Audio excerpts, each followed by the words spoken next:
तीन दामाद की सास पार्ट 1। कावेरी जी के पति का देहांत हुए काफी वक्त हो गया था। कावेरी जी की तीन बेटियां थी, ईशा, मोहिनी और सुहाना। तीनों ही काफी होशियार और नौकरी करने वाली थी, लेकिन उन तीनों से कावेरी जी इतना प्यार करती थी कि उनकी शादी की उम्र होने पर भी उन्हें पराये घर भेजने का उनका मन ही नहीं हुआ। अरे तुम तीनों मेरे कलेजे का टुकड़ा। जब भी तुम्हारी शादी के बारे में सोचती हो ना, बड़ा डर लगता है। सही कहती हो मम्मी, हम भी आपसे बहुत प्यार करते हैं। हाँ, मम्मी पापा की जाने के बाद अब बिल्कुल अकेली हो गई हैं। और मम्मी, अगर हम तीनों शादी करके चले गए, तो आपका ख्याल कौन रखेगा? लेकिन अपनी खुशी की वजह से मैं तुम तीनों को बिना शादी के भी तो नहीं देख सकती ना बेटा। समाज के हिसाब से देखे तो यह भी गलत होगा, और मैं ऐसा कुछ नहीं करता। लेकिन तुम तीनों से दूर होने के बारे में सोचती हूँ तो अजीब सा लगता है। लेकिन मम्मी, हम आपको इस तरह अकेला छोड़ कर नहीं जा सकते। एक काम करते हैं, मम्मी शादी के बाद ना आप मेरे साथ मेरे ससुराल में चलना और मेरे साथ ही रहना। अच्छा, और तेरी सास मुझे रहने देगी तेरे ससुराल में? अरे बेटा, वहाँ ऐसा नहीं होता। बेटी की माँ कभी अपनी बेटी के ससुराल जाकर नहीं रह सकती। एक काम करते हैं माँ, आप ईशा और सुहानी की शादी कर दीजिए और मैं हमेशा आपका बेटा बनकर आपके साथ ही रहूंगी। मुझे नहीं करनी शादी। अरे मेरी बेटियां मुझसे कितना प्यार करती है, मेरी वजह से अपनी पूरी जिंदगी दांव पर लगाने को तैयार है। लेकिन मैंने ना उससे भी एक अच्छा उपाय सोचा। क्या मम्मी? अगर आपके पास कोई सोल्यूशन है तो फिर क्यों परेशान हो आप? बताइए क्या करना चाहती हैं आप? मैंने सोचा है कि अखबार में इश्तिहार देकर तुम तीनों के लिए 3 घर जमाई दामाद ढूंढ लूंगी। वैसे भी नौकरी तो तुम तीनों अच्छे से कर लेती हो, कमाई भी अच्छा खासा लेती हो। कोई भी लड़का तैयार हो जाएगा तुमसे शादी करने के लिए। अरे मम्मी, ये हुई ना बात। इससे हमें आपसे दूर भी नहीं जाना पड़ेगा और आपको अकेला भी नहीं रहना पड़ेगा। हाँ मम्मी, ये बहुत अच्छा तरीका है। मैं तो कहती हूँ आज ही अखबार में ऐड निकलवा देती हूँ। बिल्कुल, आज ऑफिस जाके बस मैं ये काम कर दूंगी। और कुछ ही दिनों के बाद कावेरी जी को तीन घर जमाई दामाद विवेक, सुमित और अविनाश मिल जाते हैं, और वो उन तीनों लड़कों से अपनी तीनों बेटियों की शादी करवा देती है। शादी के कुछ दिन के बाद अरे अब शादी हो गई, छुट्टियां खत्म, तुम तीनों जाकर नौकरी करो, कुछ काम करो। अरे मम्मी जी, कमाल करती है आप। अब घर जमाए इसलिए थोड़ी ना बनाए कि हम बाहर जाकर नौकरी करें। मम्मी जी, मेरा तो घर जमाए बनने का मतलब ही यही था कि कमाने वाली बीवी मिल जाए। बाहर जाकर काम करने से तो मेरा दिल घबरा रहा है। घर का कोई काम है तो बता दीजिए मुझे। अगर ऐसी बात है तो शाम का खाना बनाओ। मेरी बेटियां नौकरी से थकी हारी आती है, अब नौकरी नहीं कर सकते तो कोई बात नहीं, घर का काम करो तुम लोग। मैं तो घर का काम करने में बहुत खुश हूँ, क्योंकि ये बाहर धूप में निकलना, रास्ते में जाना, नौकरी करना, ये सब मुझसे नहीं होता। बिल्कुल ठीक कह रहा है सुमित। अरे गर्मी में, बारिश में, सर्दी में घर से निकल कर जाना और उधर बहुत सी सुनना, इससे बढ़िया तो ये है कि मैं घर में झाड़ू पोछा कर लूँ। ठीक है, फिर तुम झाड़ू पोछा करना। अविनाश शाम का खाना बनाएगा और विवेक तुम सुबह का नाश्ता और खाना बनाओगे। मेरे तीनों दामाद घर संभालेंगे और बेटियां नौकरी करेंगी। अगले दिन सुबह को, मम्मी मुझे ऑफिस के लिए देर हो रही है, नाश्ता चाहिए। अरे उस विवेक से कहा तो था कि सुबह का नाश्ता उसे उठकर बनाना है। अभी जाकर देखती हूँ क्या कर रहा है विवेक। अभी तक सोया हुआ है क्या? सुबह के 10 बज गए हैं। सोने दीजिए ना मम्मी जी, क्या हमेशा हिटलर की तरह हाथ में डंडा लेकर खड़ी रहती हैं। मैंने कहा सीधे उठकर खड़े हो जाओ और जाकर नाश्ता बनाओ। लेकिन मम्मी जी, इस घर से निकलते ही कोई नाश्ता कैसे बनाएगा? 2 मिनट, वॉशरूम जाकर आता हूँ। बिल्कुल नहीं, सीधे रसोई में पहुंचो। मेरी बेटी को ऑफिस जाने में देर हो रही है। कुछ देर के बाद, हे भगवान, दोपहर के 12 बजे हैं लेकिन घर इतना गंदा पड़ा है। सुमित से कहा था मैंने समय पर झाड़ू पोछा कर देना। तो मैं, कहाँ हो तुम? क्या हुआ मम्मी जी? सुबह की चाय तो पीने दीजिए। आप ही हद करती है, चिल्लाती रहती है। ये सुबह की चाय है या दोपहर की चाय? अगर तुम 12 बजे उठकर सुबह की चाय पियोगे तो क्या शाम का खाना रात के 3 बजे खाओगे? मम्मी जी चिल्लाइए मत। बताइए बात क्या है? अरे 12 बज चुके हैं, अभी तक झाड़ू पोछा नहीं हुआ, घर में देखो कितनी गंदगी है। अच्छा अच्छा, तो आप इसलिए परेशान है। तो क्या है ना मम्मी जी, आज मेरे हाथ में दर्द हो रहा है। रात को उल्टी करवट से सो गया था, हाथ हिलाया भी नहीं जा रहा। कौन से हाथ में दर्द है दामाद जी? इस सीधे हाथ में मम्मी जी, हाथ हिल भी नहीं रहा है। ठीक है, सुन लिया तुमने। तुम्हें इसके हाथ में इतना दर्द है कि बेचारे का हाथ भी नहीं हिल रहा। आज तो ये खाना भी नहीं खा पाएगा, तो एक जन का खाना कम ही बनाना। ओ, ठीक है मम्मी जी। अरे नहीं नहीं मम्मी जी, मेरे कहने का मतलब वो नहीं था। मतलब है खाना तो खाऊंगा ना। अरे लेकिन कैसे? हाथ तो हिल भी नहीं रहा है। जी आपको ना किसी जेल में जेलर होना चाहिए था। बेकार में हमारी सास बनकर जिंदगी खराब करेंगे। फिर लगाता हूँ पोछे।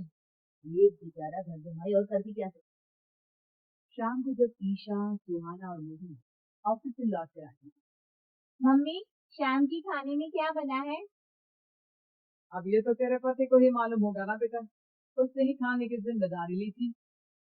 लगता है मम्मी आपने ये घर जमाए वाला तरीका अपना कर मुसीबत मोल ले ली है। आपके तीनों घर जमाए कितने आलसी हैं। मेरे वाले को देखो, दोपहर के 12 बजे सुबह की चाय पीता है और काम क्या करना चाहता था? घर का झाड़ू पोछा। मम्मी बता रही थी कि आज उसके घर का झाड़ू पोछा शाम की 5 बजे किया था। क्या बताऊं बेटा, सुबह से हाथ दर्द का बहाना करके बैठ गया था। कहता है हाथ में बहुत दर्द हो रहा है, हिला भी नहीं जा रहा। सब बहाने मम्मी। ये तीनों घर जमाए मिलकर ना बस बैठकर खाना खाना चाहते हैं। काम धाम तो बिल्कुल नहीं करना चाहती। तो लेकिन ऐसे काम नहीं चलेगा ना, मुझे इन तीनों को सबक सिखाना ही पड़ेगा। अरे तो मम्मी आप हिटलर से कम है क्या? आपने जब हम तीनों को सबक सिखा सिखा कर इतना लायक बना दिया, तो इन तीनों नालायक दामाद को भी अब कुछ न कुछ तो बना ही देगी। हाँ मम्मी, बस अपने अंदर के हिटलर को बाहर लाएगी और अपनी तीनों दामादों को अच्छी तरह से सबक सिखाएगी। रही बात आपकी बेटियों की, तो हम तीनों तो हमेशा से आपके साथ हैं। अरे लेकिन बेटा, इस काम के लिए तुम तीनों को मेहनत करनी पड़ेगी। कैसी मेहनत मम्मी? ऑफिस में तो वैसे ही बहुत मेहनत करते हैं हम तीनों। अरे प्रेग्नेंट हो जाओ, प्रेगनेंसी का बहाना बना कर कह दो कि तुम तीनों ने नौकरी छोड़ दी है 2 साल के लिए, और जब घर में खाने के पैसे नहीं होंगे तो अपने आप काम पर जाएंगे ये तीनों। वाह मम्मी, क्या आइडिया दिया है। मैं तो कल ही जाकर कहने वाली हूँ कि मैं प्रेग्नेंट हो गई हूँ। फिर देखना, ऐसी मेरा पति अविनाश भाग भाग कर काम पर लग जाएगा। और फिर 2 दिन के बाद तुम्हें मैं ना प्रेग्नेंट हूँ और इसलिए अगले 2 साल के लिए मैंने अपनी जॉब छोड़ने का फैसला ले लिया है। विवेक, पापा बनने वाले हो तो अब से ना तुम्हें ऑफिस जाना होगा, क्योंकि मैं तो 2 साल के लिए छुट्टी पर चली गई हूँ। अविनाश, अब तुम्हें जिम्मेदारी संभाल लेनी चाहिए, वरना ये घर कैसे चलेगा। हम दोनों मम्मी पापा बनने वाले हैं। लेकिन कावेरी के तीनों आलसी दामादों पर अपनी बीवियों की बात का कोई असर नहीं हुआ। धीरे धीरे कावेरी जी को चिंता होने लगी, क्योंकि उनके प्लान के हिसाब से तीनों बेटियों ने ऑफिस जाना बंद कर दिया था। आखिर क्या तरीका अपनाएंगी कावेरी अपने आलसी दामादों को काम करना सिखाने के लिए? जानने के लिए सुनिए इस कहानी का पार्ट 2, 3 दामाद की सास, पार्ट 2। अब तक आपने सुना कि कावेरी जी अपनी तीनों बेटी ईशा, मोहिनी और सुहाना की शादी 3 घर जमाई लड़कों के साथ करवा दी। उन्हें लगता है कि ये लड़के शायद घर का कामकाज संभाल लेंगे, लेकिन उनके तीनों घर जमाई बहुत आलसी थे। वो नौकरी भी नहीं करते थे और बाहर का काम भी नहीं। कावेरी जी ने अपनी बेटियों से कहा कि वो प्रेगनेंसी का बहाना बनाकर अपने पतियों को सबक सिखाए। अब सुनिए आगे। मम्मी आपने जैसा कहा था हमने वैसा ही किया, लेकिन देखिए ना, विवेक का हाल तो वैसा का वैसा ही है। घर में ना सुबह का नाश्ता बनता है और ना खाना। नौकरी पर जाने की बात करूं तो खाने को देते हैं मुझे। हाँ मम्मी, मैंने भी सुमित को कितनी बार कहा कि अगर नौकरी नहीं करनी तो कोई छोटी सी दुकान ही खोल लो, घर का खर्चा कैसे चलेगा। देखो दोपहर के 12 बजने आए और जनाब अभी तक सो रहे हैं। हाँ मम्मी, ईशा और सुहाना ठीक कहती हैं। अविनाश का भी यही हाल है। जब मैंने अपनी प्रेगनेंसी के बारे में कहा तो मुझे कहने लगा, अरे दूसरी लड़कियां तो 9 महीने तक नौकरी करती है, बस डिलीवरी के टाइम छुट्टी लेती है। मोहिनी तुम भी नौकरी करो। अब मुझे कहाँ नौकरी मिलेगी। मम्मी बताओ अब मैं क्या करूँ। जय भगवान, क्या सोचकर घर जमाई दामाद लाई थी मैं कि मेरी बेटियां मेरे पास रहेंगी और खुश रहेंगी, लेकिन इन आलसी दामादों ने तो हमारी जिंदगी को भी प्रॉब्लम में डाल दिया। मैं तो कहती हूँ मम्मी, हम लोग वापस अपनी जॉब पर जाना शुरू कर देते, बता देते हैं इन लोगों को कि हमने प्रेगनेंसी का बहाना किया है। नहीं नहीं बेटा, ऐसी गलती भी मत करना। अगर तुमने ऐसा किया तो इन तीनों की आदत और खराब हो जाएगी। अरे आज नहीं तो कल कभी तो तुम प्रेग्नेंट होगी, तब वापस यही प्रॉब्लम आएगी, तब क्या करोगी तुम तीनों। आपकी बात तो बिल्कुल सही है, इन लोगों को तो सुधारना ही पड़ेगा। लेकिन कैसे? अपने बच्चों के आने की खबर सुनकर भी इन लोगों पर कोई असर नहीं हो रहा। पैसे कमाने के लिए घर से बाहर निकलना ही नहीं चाहते ये तीनों। अब मेरे दिमाग में प्लान आया, तुम तीनों चिंता मत करो, उन तीनों को बुलाओ, फिर मैं बात करती हूँ। थोड़ी देर बाद कावेरी जी अपने तीनों दामादों को सामने बुलाकर अपनी बात कहना शुरू कर। अविनाश, सुमित और विवेक, देखो बेटा, मैं ना तुम तीनों से बड़ा प्यार करती हूँ, इसीलिए तो तुम्हें घर जमाई बना कर रखा है मैंने। अरे मम्मी जी, सीधे सीधे कहिए ना, क्या बात है। प्यार तो हम भी आपको बहुत करते हैं। सर मम्मी जी आपकी इज्जत भी बहुत करते हैं। अरे भैया आपकी जैसी सास और कमाने वाली बीवी आपको मिलती है क्या? हाँ मम्मी, विवेक और सुमित ठीक है, आपकी बेटी से शादी करके मेरी तो जिंदगी ही अच्छी हो गई। जानती हूँ मैं, और ये भी जानती हूँ कि तुम तीनों अपने अपनी बीवियों से बहुत प्यार करते हो। बेटा बात ऐसी है कि हमारे कुल गुरु ने कहा है कि प्रेग्नेंट होने के बाद मेरी तीनों बेटियां शुरू के 4 महीने हमारे गांव में जाकर रहेगी, जहाँ मेरे चाचा जी रहते हैं। तो लेकिन क्यों मम्मी, गांव में जाकर रहने की क्या जरूरत है इन तीनों को। वो क्या है ना बेटा, हमारे परिवार को एक श्राप है। अगर मेरी बेटियों ने यहाँ पर बच्चा पैदा करने की कोशिश की तो उनके बच्चों को कुछ भी हो सकता है, इसलिए अब से लेकर 4 महीने पूरे होने तक इन्हें गांव वाले घर में रहना पड़ेगा। हाँ तो इसमें प्रॉब्लम क्या है मम्मी जी? हम भी वहाँ जाकर रहेंगे, पिकनिक मनाएंगे। अरे भाई बीवी जहाँ हम भी वहाँ। हाँ यार, आइडिया तो बहुत अच्छा है। शहर की जिंदगी में रह रहकर परेशान हो चुके हैं, आप कुछ दिन गाँव में बिताएंगे। तुम लोग समझने की कोशिश क्यों नहीं करते। तुम में से कोई भी वहां नहीं जा सकता, और मैं यहाँ रहूंगी ना तुम तीनों के साथ। 4 महीने की तो बात है, उसके बाद ये तीनों ही लौट कर आ जाएंगी। ठीक है मम्मी जी, अब हमारे बच्चों का सवाल है तो ये तो करना ही पड़ेगा। कावेरी अपनी तीनों बेटियों को कुछ दिन के लिए घर से बाहर कहीं दूसरे शहर में रहने के लिए भेज देती है। कुछ दिनों के बाद, अरे मम्मी जी बहुत दिन से पिज्जा नहीं खाया, मंगवाइए ना। क्या बताऊं बेटा, पहले तो बेटियां खर्चा दे देती थी क्योंकि उनकी नौकरी थी, लेकिन अब तो मेरे पास पैसे ही नहीं बचे। थोड़े बहुत पैसे हैं जो बच्चों की डिलीवरी में काम आएंगे। लेकिन मम्मी जी, आपकी बेटियों को वापस आने में तो अभी बहुत वक्त बाकी है। वही सोच सोच कर परेशान हो रही हूँ। सोच रही हूँ कल से दूध भी बंद करवा देती हूँ, अब दूध वाले को देने के लिए पैसे भी तो नहीं है ना। अरे नहीं नहीं मम्मी जी, अगर दूध भी बंद करवा दोगी तो मुझे चाय कहाँ से मिलेगी? तो चाय के बिना मैं तो मर ही जाऊंगा। क्या करूँ बेटा, इसके अलावा हमारे पास कोई ऑप्शन नहीं है, मेरे पास पैसे ही नहीं बचे।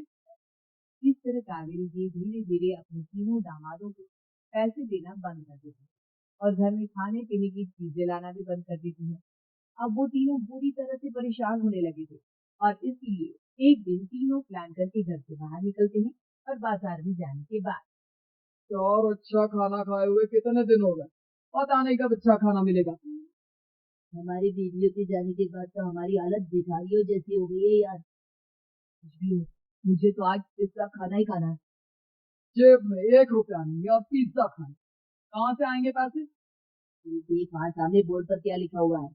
कंप्यूटर पर काम करने के लिए एक आदमी की आवश्यकता है। भाई मैं तो जा रहा हूँ, काम करूंगा और शाम तक पैसे लाकर आराम से पिज्जा खाऊंगा। जाओ जाओ, तुझे कोई काम नहीं देने वाला, हम तो घर जा रहे हैं। चल भाई सुमित। सुमित और अविनाश वहां से चले जाते हैं और विवेक उस कंप्यूटर शॉप पर सारा दिन काम करके 5,000 रुपए कमाकर घर लौट कर आता है और अपने खाने के लिए अच्छी अच्छी चीजें भी लेकर आता है। ये देखकर विवेक और सुमित के दिल में भी कुछ पैसे कमाने की इच्छा जाती है। अरे तू बस कहाँ चल रही है तो? मम्मी जी एक बहुत अच्छी जगह मिली है, कंप्यूटर पर काम करने के 5,000 मिले थे कल मुझे। अगर रोज काम करूंगा तो पूरे 40,000 की तनख्वाह। अरे वाह, ये तो बहुत अच्छी बात है नमाज जी, आपको जाना ही चाहिए। सुमित और अविनाश विवेक को इस तरह तरक्की करते देखकर परेशान हो जाते हैं और वो दोनों भी काम की तलाश में निकल पड़ते हैं। धीरे धीरे उन दोनों को भी काम मिल जाता है। अब कावेरी की तीनों दामाद छोटी मोटी नौकरी करके अच्छा पैसा कमाने लगे थे। एक दिन कावेरी उन्हें अपने पास बुलाती अरे वाह, विवेक 40,000 कमा लेता है, अविनाश 60,000 और तुम भी 40,000 के आसपास कमा ही लेते हो। कुल मिलाकर तुम अच्छे खासे पैसे कमा रहे हो बेटा। है। हाँ मम्मी जी, बहुत मजा आता है जब महीने के एंड में मोटी रकम हाथ में आती है। पूछिए मत मम्मी जी, घर में रहकर रोटी बना बनाकर औरतों जैसा महसूस होने लगा था मुझे तो। हाँ बेटा, तुम तीनों की बात तो बिल्कुल ठीक है, मैं जानती हूँ। अब तुम तीनों की पत्नियां भी वापस लौट कर आने वाली है। लेकिन मम्मी जी अभी तो उन्हें गए सिर्फ 2 महीने हुए हैं। आपने तो कहा था वो 4 महीने के बाद लौट कर आएंगी। ऐसा कुछ नहीं है बेटा, मैं सिर्फ तुम तीनों को सबक सिखाना चाहती थी कि आदमी घर में बैठकर बीवी की कमाई खाता हुआ अच्छा नहीं होता। इस दुनिया में हर इंसान को मेहनत करनी चाहिए, काम करना चाहिए, चाहे वो औरत हो या आदमी, ताकि अपने परिवार को संभाल सके। कावेरी की बात सुनकर उन तीनों को अपनी गलती का एहसास होता है और कावेरी उन्हें सच बता देती है कि ईशा, सुहाना और मोहिनी शहर में ही कहीं दूसरी जगह रह रहे थे। शाम के वक्त उन तीनों की पत्नियां लौट कर आ जाती है और कावेरी जी का परिवार एक खुशहाल परिवार की तरह रहने लगता है।